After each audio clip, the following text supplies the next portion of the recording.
Be the Learning. Page 10. Be the Learning. Rock and Reason. What better way to learn course material than by being the course material? Putting learning into action is the best way to go. Motion makes memories. Rock and Requirements. Music, internet, pens, props, paper, beach balls, and more. Sound technicians at theaters and arenas where I perform, no matter where I'm at in the world, have all made the same observation. ATN concerts are loud. Many of my shows reach 130 decibels. To compare, a jet airplane is 150 decibels. The threshold for pain for the average human ear is about 85 decibels. I remember after one show in Toronto, Canada, the sound technicians told me that my show was louder than one that they had there the night before. I asked them who had played the night before. They said, a band from the UK, Queen. But it's not my fault. The sound coming from the guitars, drums, and vocals from my side of the stage is often drowned out by the audio energy coming from the crowd. Short answer, that's right. It's the kids' fault. I believe that the reason the concerts are so loud is because ultimately the students, the fans, they want to sing, dance, scream, and have fun. They want to live in the moment. They want to be the concert experience. They want to be. We need to let our students be what we want them to learn. When I teach Canadian history, I let my students become the history that they're about to learn. Before we begin the first unit of the textbook, I assign my students the task of looking through the entire textbook to determine who are the 30 most talked about historical figures. Hint, of course, the index at the back of the book is a big help. I provide students with a graphic organizer that has 3 circles on it. Check out figure 1 here. After they've determined who the top 30 historical figures are, the top 10 names go into the smallest middle circle. The next 10 historical figures, number 11 to 20, are recorded in the space provided between the small center circle and the ring of the second circle.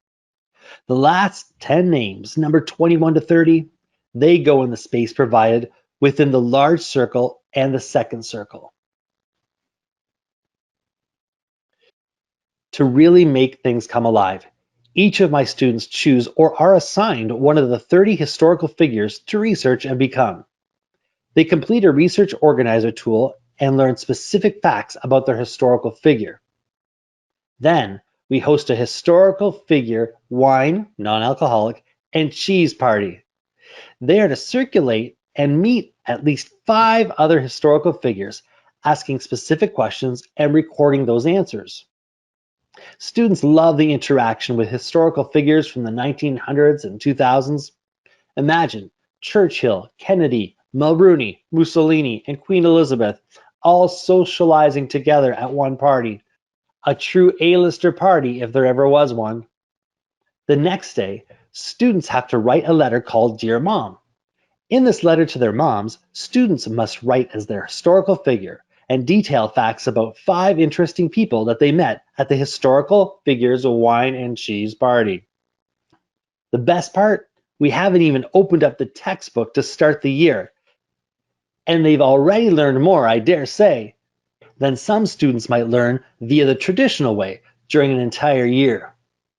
Better yet, I have experts on 30 historical figures that I can go to for support for the rest of the school year.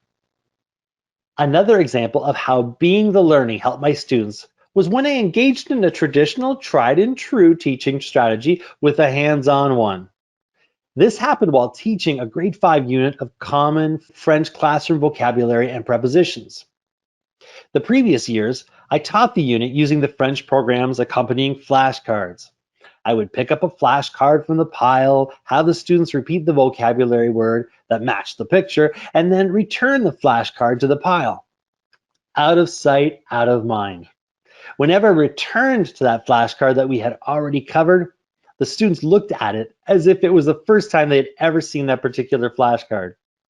Results on quizzes and evaluations confirmed that they had learned next to nothing. It was time for me to shake things up. I created an electronic dance song that got students not only singing and dancing, but also moving along with the unit's vocabulary in their hands. Before the song started, students set up their desks and stood in front of them, like in this image that you see here. When I played the song, they moved in the commanded directions and placed the objects on their desk all around, using the prepositions found in the commands of the song. Even if you've never learned a word of French in your life, scan the QR code you see on this screen or click on the link found in this module. I believe that in one viewing, you will understand the power of this hands-on teaching strategy. I guarantee that you will learn at least 10 new French words as well. Be the learning. To be is a verb. Verbs are action words. If we put action into learning, there's no better way to be pedagogically correct. When adding a physical element to learning, we allow students to become the learning. We know that actions speak louder than words. So get your students active, my fellow teacher rock stars. Here are 2 more examples I use in the French classroom, and one you can use in any subject area. The first is a music video that teaches the French verb aller, using a song and 9 easy dance moves. It's perfect learning since aller is the French verb meaning to go. The second example teaches the French verb avoir, which means to have. The music video has students break into groups of 4. Students use a beach ball to physically demonstrate having the ball in their hands as they conjugate the verb using the song avoir deux. Warning, these songs are very catchy. So catchy, in fact, that even Justin Bieber sang this song, Avoir deux, live on national TV. Back to the small beach ball theme for a moment. Here is something that you can do with any grade level or any subject area. Play educational games using the 6 colors found on the beach ball. The possibilities are many, but let me provide you with one quick idea. When reviewing a unit of study, create 6 different categories of questions for the unit to match the 6 colors of the beach ball.